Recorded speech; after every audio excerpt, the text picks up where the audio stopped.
Hey, gals and guys, this is Chris Mosier from MyMediaHelper.com, and Merry Christmas and Happy Holidays to you. And I have my gift here, my very festive gift. I'm not really sure what it is. I'm very excited to open it. I should wait until Christmas, but I want to take a shower.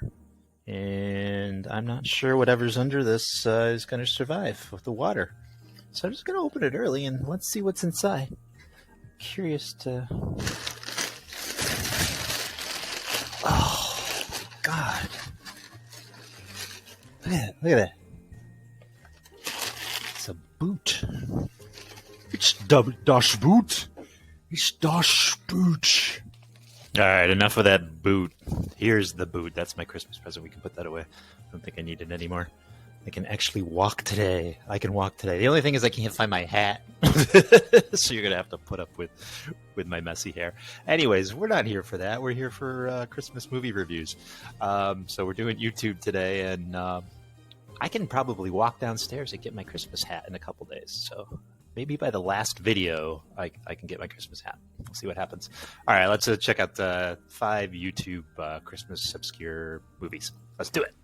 YouTube can be a bit sketchy as far as what kind of content is allowed on there or not. What I mean is people will upload stuff to YouTube that they're not supposed to. In this case, I'm talking about other people's films and intellectual properties. For instance, I just found the full version of The Christmas Chronicles starring Kurt Russell on YouTube, and I'm pretty sure no permission was given to upload this on YouTube because as far as I know, the film and the sequel are exclusive to Netflix. So keep that in mind as we progress through these reviews. And as a closer look, I see what they did as far as the Christmas Chronicles are concerned. So if you watch it, they would do extreme close-ups every few seconds during the whole film. This way the YouTube algorithm can't pick it up. It's pretty annoying to watch if you really, really want to watch this movie and not pay for Netflix. It's out there on YouTube. It's just annoying. So let's get this out of the way really quick. Here are the different services online you can find that stream free movies. And here are the 5 films we'll be covering in this movie review video. And then down below are the links to these films and where you can comment. And here's the YouTube title screen. So let's get this fucking Christmas shit started, shall we? So I had no idea there was a movie called Bad Moms. In fact, after finding A Bad Mom's Christmas is when I found out the film was actually a sequel to the original. I watched the sequel before I watched the original. Now, I love A Bad Mom's Christmas. I found it hilarious, so naturally I wanted to see the original, and I found a playlist I'll be posting in the description. This is how I watched it. If it's still available when I post this review, I have no idea. It's also not a Christmas movie, but it certainly was a Christmas present, and as I loved both films equally, so I am cheating twofold here. Not only am I posting 2 movies that weren't officially uploaded to YouTube, one of them isn't even a Christmas movie, but I don't care.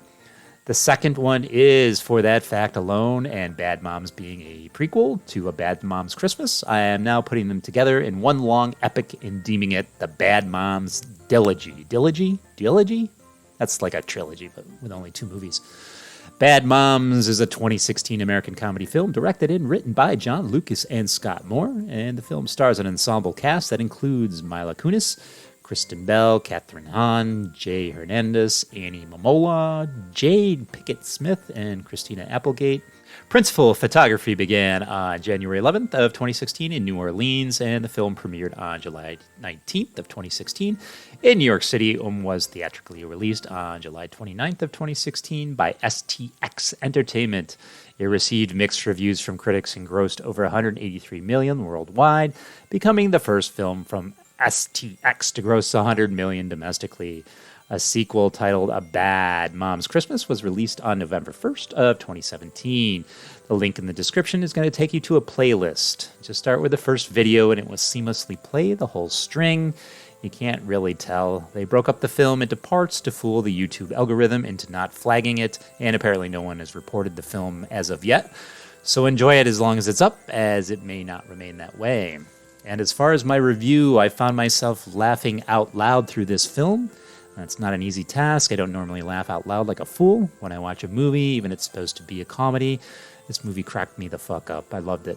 It was perfectly cast, and the chemistry between Kunis, Bell, and Hahn sparkled.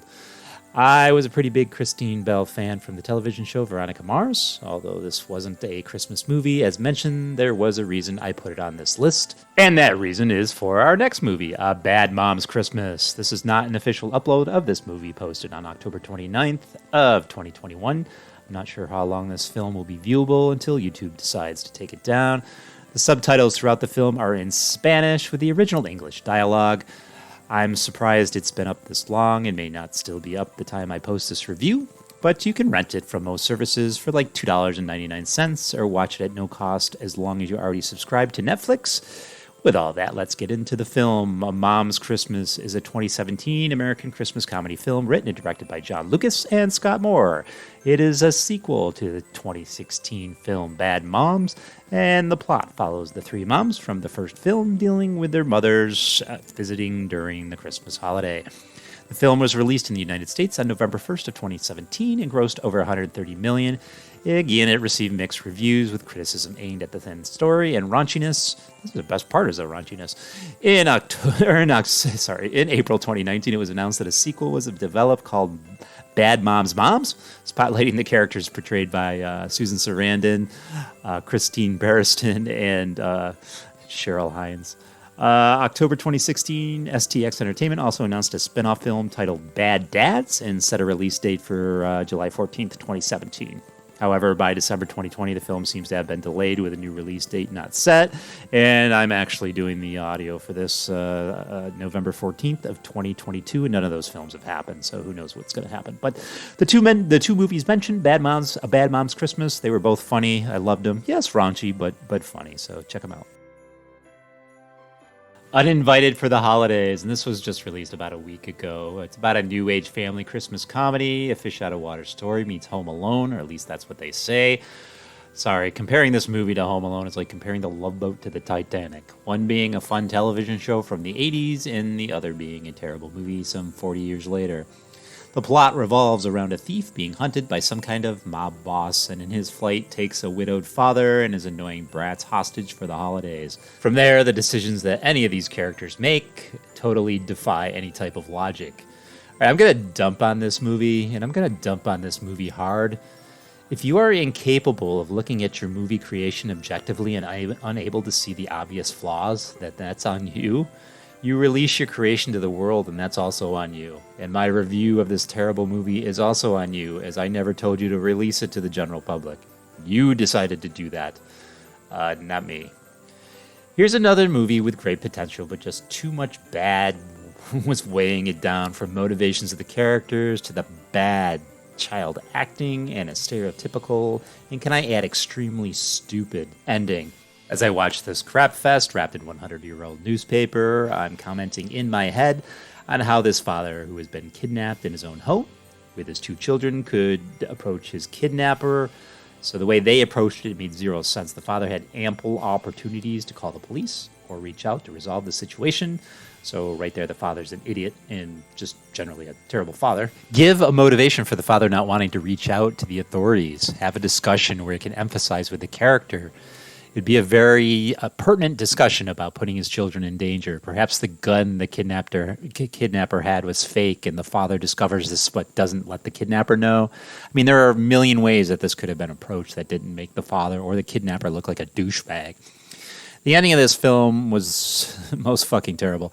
They wanted to paint it as a Home Alone. It was embarrassing, and I'm embarrassed for the filmmaker for not seeing the terrible choices made here. And I really need to end this review here, as I could go on for an hour over this film. It's not good. I wouldn't recommend it. So, A New Husband for Christmas is a 2020 movie. The trailer was very amateurish, but it gave me a couple chuckles, so I thought I would check this movie out. And the plot revolves around Stan and Kelly Stevenson. They seem to be more committed to growing apart rather than growing together. And their friends are caught in the middle of divorce conversations during one of the most joyous seasons of the year.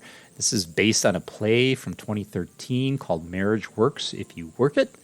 This comes from KMW Productions, A New Husband for Christmas, written and co-produced by Kyria Williams. It says here ANHFC, I'm not sure what that stands for, provides viewers as a different perspective of love and marriage to the eyes of Black love and faith. So at first, this is a cute movie, or at least that's what I thought for about the first 10 minutes.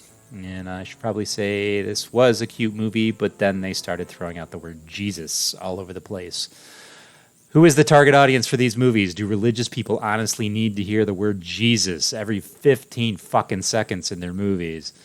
I've mentioned this in the past couple of videos this year, and it just seems to be an ongoing theme. Can't you just be religious? Can't you just be a religious movie without saying Jesus every other fucking word? So I can imagine the writer sitting down and he just throws 75 Jesuses right on the fucking paper. That's it, 75 Jesuses. That's the only word he uses to begin with. Then he builds his script around the word in order to get his designated number of 75 fucking Jesuses in there.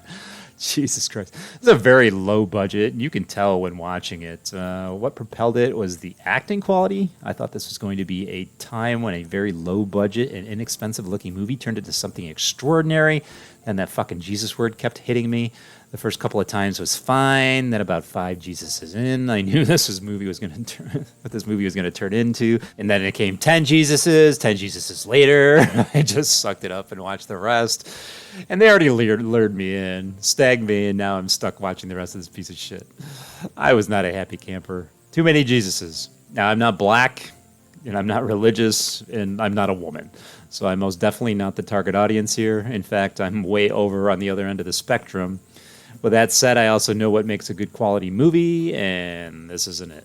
If I wanted someone to preach to me, I would actually go physically to church, like walk in the church door. This movie is not a film with entertainment in mind. It just wants to monologue out the word Jesus, or the word of Jesus, I should say. Amen, brothers and sisters, but I don't give a fuck. I hate this movie. I hate it because it disguised itself as something else. I hate it because of the number of times I had to hear the word Jesus.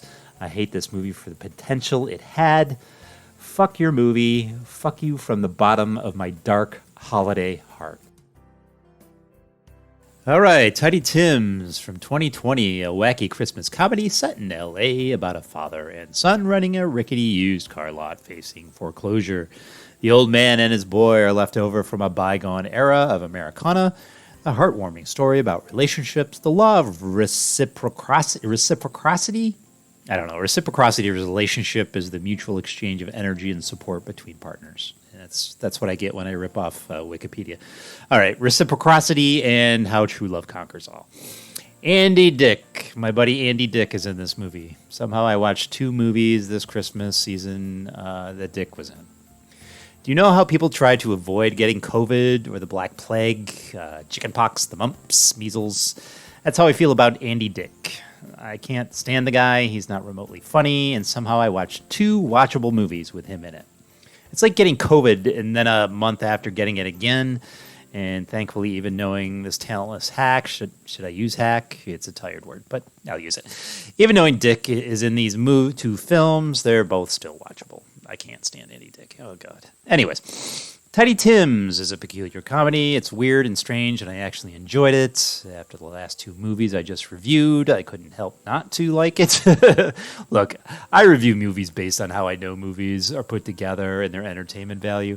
If you think I'm way off base on my reviews and love the word Jesus in your movies every 15 fucking seconds, you're listening to the wrong reviewer.